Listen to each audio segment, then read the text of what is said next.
Hello everyone, this is TinyBin. Today let's go deep in smart content. There are two cases I want to talk about. The first one is one product is compatible with multiple Genesis versions. For example, this product is compatible with Genesis 8 and Genesis 9. Let's install this product first.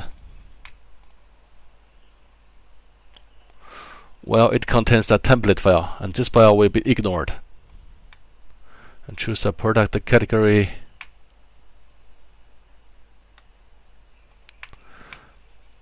Analyze the metadata and import this metadata.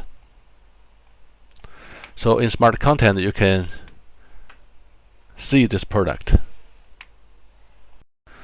So the next task is to separate this one product into two categories. One is for Genesis 8 and one is for Genesis 9.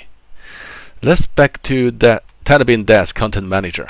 Select this product, right-click, batch modify top category. Two options for you to choose from.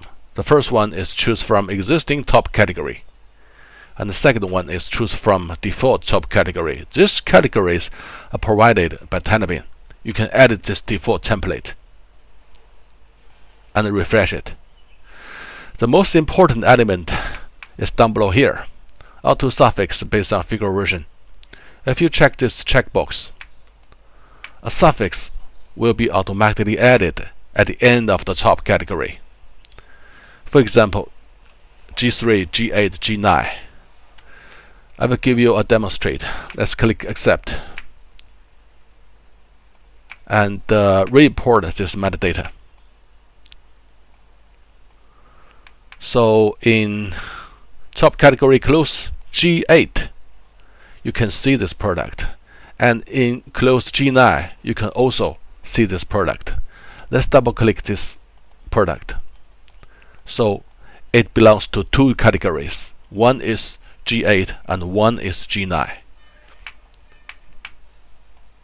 So if one product is compatible with multiple Genesis versions,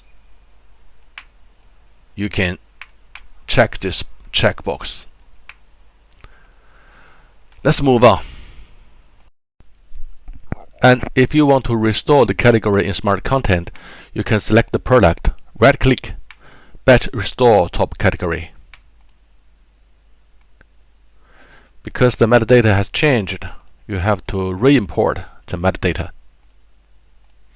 And back to smart content, refresh. So this product will appear in the default category. The second case will be discussed in next video. Thank you for watching. Please visit my Patreon to download the application and learn more about TinyBin Daz Content Manager.